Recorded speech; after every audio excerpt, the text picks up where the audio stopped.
வியூசர் நேயர்கள் அனைவருக்கும் வணக்கம். ஒரு 10,000 ரூபாய் நம்ம கிட்ட பேங்க் பேலன்ஸா இருந்துச்சுன்னா நம்மளால எங்க வரைக்கும் போக முடியும், எதனால் வரைக்கும் வாழ முடியும் அப்படின்னு ஒரு கேள்வி இருக்குல்ல.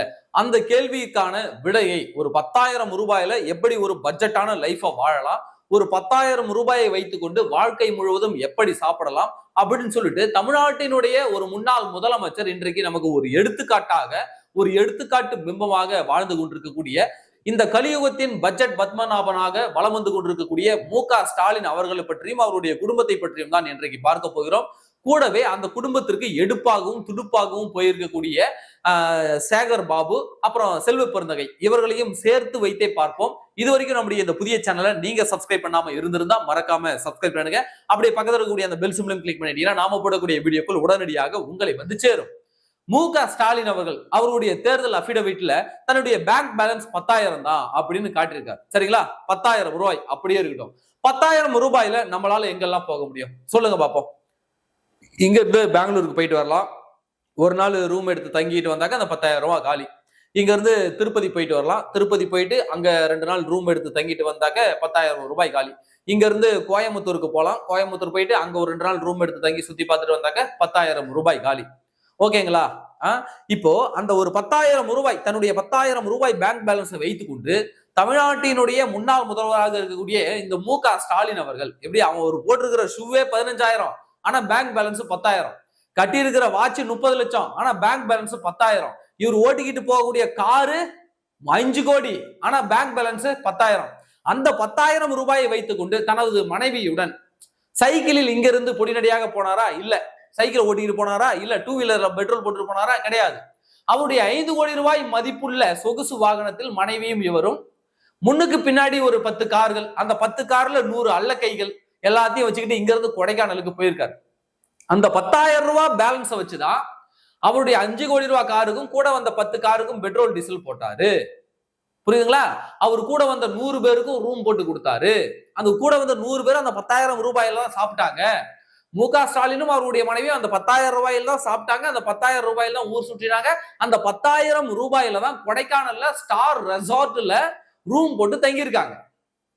நம்புங்க, 10,000 ரூபாயை எப்படி சிக்கனமாக செலவு செய்யணும்னு நம்மளுடைய கலியுக பட்ஜெட் பத்மநாபனான ஸ்டாலின் அவர்களிடம் தான் கேட்க வேண்டும். இந்த 10,000 ரூபாய் பேங்க் பேலன்ஸ் வச்சிருக்கக்கூடிய மகன் துபாய்க்கு போயிருக்காரு. எப்படி அப்ப சம்பாரிச்ச அந்த 10,000 வச்சுக்கிட்டு இவர் வந்து துபாய்க்கு போயிருக்காரு. துபாயில போயிட்டு அங்க ஒரு உல்லாச வாழ்க்கையை வாழ்ந்து விட்டு இரவு நேர பார்ட்டிகள்ல, கிளப் பார்ட்டிகள்ல வெளிநாட்டு அழகிகளோடு ஒரு உல்லாச நடனத்தை போட்டுவிட்டு அவர் விரைவில் திரும்பவிருக்கிறார். இதுதான் திமுக காரனுடைய புத்திகள். இவனுங்க சம்பாதிக்கிறது, ஓட்டு வாங்குறது எல்லாம் தமிழ்நாட்டுல, ஆனால் இவனுங்க பிள்ளைங்க படிக்கிறதெல்லாம் வெளிநாட்டுல, சொத்து வாங்குறதெல்லாம் வெளிநாட்டுல, உல்லாச வாழ்க்கை வாழ்வதெல்லாம் வெளிநாட்டில், சம்பாதிக்கிறது தமிழ்நாட்டுல. ஏன்னா தமிழ்நாட்டுக்காரன் தானே இழிச்சவாய பயலுங்க, இவனுங்களை தானே ஏமாத்தி ஓட்டு வாங்கிடலாம். புரியுதுங்களா? சரி, இவர் தான் போனாரு, மனைவியோட போறாரு, குடும்பத்தோடு ஓய்வு எடுக்க போறாரு. சேகர் பாபுக்கு அங்க என்ன வேலை? இங்க நீ தேங்காய் பொறுக்கி போட்டியா? துர்கா ஸ்டாலின் அவருடைய புடவையை கூட அப்படியே தாங்கி தாங்கி தாங்கி தாங்கி எடுத்துட்டு போயிட்டு கார்ல வச்சு விட்டு அப்படியே கதவை சாத்திட்டு அம்மா அப்படின்னு கையெடுத்து கும்பிட்டியா? கோபாலபுரம் கொத்தடிமை அவருடைய வீட்டுல போயிட்டு அவருடைய கால்களில் விழுந்து வணங்கினியா? அந்த வீட்டுல இருக்கக்கூடிய கருணாநிதி குடும்பத்தின் கடைசி கழிசடைக்கும் கழுவி விட்டையா? அதோட இருக்க வேண்டியதானே. உனக்கு என்னையா கொடைக்கானல் வேலை? அவங்க புருஷன் முன்னாடி ஏதோ குடும்பத்தோட போறாங்க, ஓய்வு நாளை கழிக்க போறாங்க. சேகர் பாபுக்கு அங்க என்ன வேலை? அங்க போய் எவனாவது மூளையை கழுவி இவருடைய பதவிக்கு ஆப்போசிட்டானா? புரியுதுங்களா? இவருடைய பதவிக்கு ஆப்பு வச்சுட்டாங்கன்னா அதுக்காக தான் சேகர் பாபு கூடவே ஒட்டிக்கிட்டு போகிறார். நேரடியாக பணத்தை எடுத்து செலவு செய்ய முடியாது மு.க.ஸ்டாலின் அவர்களால. அப்போ சேகர் பாபு உண்டியலில் இருந்து திருடிய பணத்தை எடுத்து தான் செலவு பண்ணி ஆகணும். சேகர் பாபு தான் கணக்கு புள்ள. புரியுதா? ஸ்டாலின் வீட்டு குடும்பத்தினுடைய கணக்கு பிள்ளை யார்? சேகர் பாபு. சரி, சேகர் பாபு போறாரு. சரி, அவர் போயிட்டார். கூடவே செல்வ பெருந்தகை எதுக்கு போறாரு? அவரே ஒரு எடுப்பு, அந்த எடுப்புக்கு ஒரு துடுப்பா? செல்வ பெருந்தகை எதற்காக கொடைக்கானல் போகிறார்? செல்வ பெருந்தகிட்ட இல்லாத பணமா? இப்ப லண்டன்ல போயிட்டு 2,000 கூட பதங்க வச்சுட்டு வந்தாரு. செல்வ பெருந்தகிட்ட இல்லாத பணமா? அவரே இங்க கொடைக்கானல், அவர் நினைச்சா சுவிட்சர்லாந்தே போலாமே, எதுக்காக கொடைக்கானல் போகிறார்? இதற்கு பின்னாடிதான் ஒரு அரசியல் கணக்கு இருக்கிறது. ஏன்னா இந்த செல்வ பெருந்தகையின் மீது காங்கிரஸ் தலைமை ஏக கடுப்புல இருக்கு. அழகிரியின் மேல அவ்வளவு புகார்கள் வந்ததுன்னு சொல்லிட்டு தான் அவரை மாத்திட்டு செல்வ பெருந்தகை போட்டாங்க. செல்வ பெருந்தகை போட்ட கொஞ்ச நாட்களிலேயே இவர் மீது ஏராளமான புகார். அதுவும் ஒரு தேசிய கட்சியினுடைய மாநில தலைவரான ஆம்ஸ்ட்ராங் கொல்லப்பட்ட வழக்கில் இவருக்கு நேரடியாக தொடர்பு இருக்குன்னு எல்லாரும் குற்றம் சாட்டுறாங்க. சேகர் பாபுக்கும் தொடர்பு இருக்குன்னு குற்றம் சாட்டுறாங்க. ஒருவேளை இந்த ஆட்சி மாறி வந்துச்சுன்னா இன்றைக்கு மு.க. ஸ்டாலின் அவர்களுடன் போன சேகர் பாபுவும் செல்வ பெருந்தகையும் ஆம்ஸ்ட்ராங் வழக்குல கம்பி எண்ணுவாங்க. புரியுதுங்களா? கம்பி எண்ணுவாங்க. அப்போ இந்த செல்வ பெருந்தகை என்ன பண்றாருனாக்க, இவர் திமுகவுடைய நெருக்கமான ஆளு. ஏன்னா இந்த 2026 தேர்தல்ல திமுக காங்கிரஸ் இரண்டுக்குமான அந்த டீலிங்க சுமூகமாக பேசி முடிச்சது செல்வ பெருந்தகை தான். ஏன்னா காங்கிரஸ் விடாப்பிடியாக இருந்தது, ஆட்சி அதிகாரத்துல பங்கு இல்ல, 35 சீட்டாவது எங்களுக்கு வேணும்னு விடாப்பிடியாக இருந்தது. ஆனா அவங்கள 28 சீட்டுக்கு கன்வின்ஸ் பண்ணி அந்த 28 சீட்டை வாங்கிட்டு எல்லாரையும் பொத்தனாப்புல அமைக்க வச்சது யாரு? இந்த செல்வ பெருந்தகை. இவர் மேல அடுக்கடுக்கான ஊழல் குற்றச்சாட்டுகள், ரவுடி சம்பந்த குற்றச்சாட்டுகள், சவுக் சங்கர் வீட்டுல கொண்டு போயிட்டு மலத்தை கரைச்சி ஊத்தன குற்றச்சாட்டுகள், ஆம்ஸ்ட்ராங் கொலை வழக்கு குற்றச்சாட்டு, இப்படி ஏகப்பட்ட குற்றச்சாட்டு அந்த காங்கிரஸ் தலைமைக்கு போயிருக்கு. அவரை மாத்தலாம்னு பார்த்தாலும் மல்லிகார்ஜுன கார்கே குறுக்க நிக்கிறாரு, என்னுடைய ஆதரவாளர், நீங்க எப்படி மாத்தலாம் அப்படின்னு சொல்லிட்டு. அப்ப அவருடைய பதவிக்காலமும் விரைவில் முடிவடைய போகிறது. அவரை தூக்க போறாங்க தலைவர் பதவியிலிருந்து, புதிய தலைவரை தேர்ந்தெடுக்க போறாங்க. அந்த தலைவர் பதவிக்கு மாணிக்கம் தாக்கூர், ஜோதிமணி, இப்படியாக பல பேர் போட்டி போட்டுட்டு நிக்கிறாங்க. தங்கபாலு, ப. சிதம்பரம், இப்படி பல பேர் போட்டி போட்டு இருக்கிறாங்க. ஆனா இவங்க அத்தனை பேருமே நம்மளை கவுத்த விட்டவங்க அப்படின்னு ராகுல் காந்தி நினைக்கிறார். புதிய முகத்தை அறிமுகப்படுத்த நினைக்கிறார் தலைவராக. அந்த வாய்ப்பு யாருக்கு கிடைக்குன்னு பார்ப்போம். அப்போ தன்னை தலைவர் பதவியில் இன்னும் நீட்டிக்க செய்யணும், அதுக்கு ஸ்டாலின் காங்கிரஸ் தலைமை கிட்ட பேசணும் அப்படின்னு செல்வ பெருந்தகை விரும்புகிறார். தன்னுடைய தலைவர் பதவிக்கு ஆபத்து வந்துருச்சு அப்படின்னு செல்வ பெருந்தகை உணர்கிறார். ஏன்னா ராகுல் காந்திக்கு ஏக கடுப்பு. இவர் மேல வந்த கம்ப்ளைண்ட் ஒண்ணு 35 இடத்த வாங்கலான்னு பார்த்தா அந்த இடத்துல 28 இடத்துல ப. சிதம்பரத்தை அந்த தேர்தல் பேச்சுவார்த்தைக்குள்ள உள்ள நுழைச்சு, ஏன்னா ப. சிதம்பரம் தேர்தல் பேச்சுவார்த்தை குழுவே இல்ல, அப்பேற்பட்ட ப. சிதம்பரத்தை திடீர்னு உள்ள கொண்டு வச்சு காங்கிரஸ் டிஎம்கே தலைமையை சமாதானம் பண்ணி வச்சது இந்த செல்வ பெருந்தகை. அப்ப இவர் முழுக்க முழுக்க திமுகவினுடைய ஆளாக மாறிவிட்டார் என்பதை ராகுல் காந்தி புரிந்து கொண்டார், காங்கிரஸ் தலைமை புரிந்து கொண்டு விட்டது. இனியே இவரை கட்சியில வச்சதுனா கட்சி அப்படியே குழி தோண்டி புதைச்சிருவாங்கன்றதாலதான் இன்றைக்கு செல்வ பெருந்தகைக்கு அடுத்த ஆப்பு ரெடி.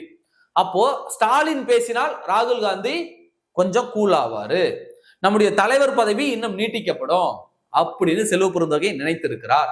அதனாலதான் இன்றைக்கு செல்வ பெருந்தகை கொடைக்கானல்ல மு.க. ஸ்டாலின் போறாரு, கூட அவர் எடுப்பு போகுது. அந்த எடுப்பு கூட இந்த துடுப்பும் போகுதுன்னா அதுக்கு காரணம் முழுக்க காரணம் இது ஒண்ணுதான்.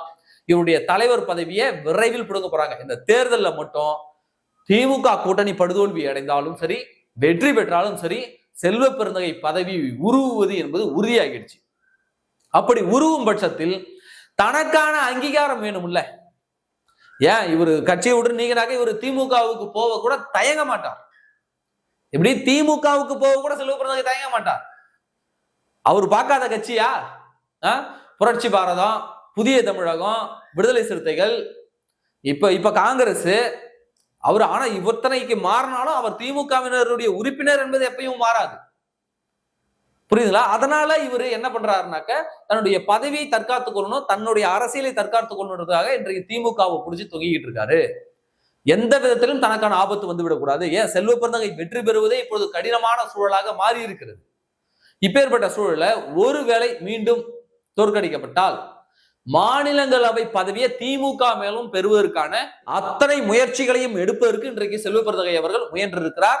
இதன் பின்னால இப்படி ஒரு கணக்கும் இருக்கிறது. அதனாலதான் இன்றைக்கு தன்னுடைய பதவி ஆபத்து வரப்போகிறது, மேலிடம் பேசிக்கிட்டு இருக்காங்க.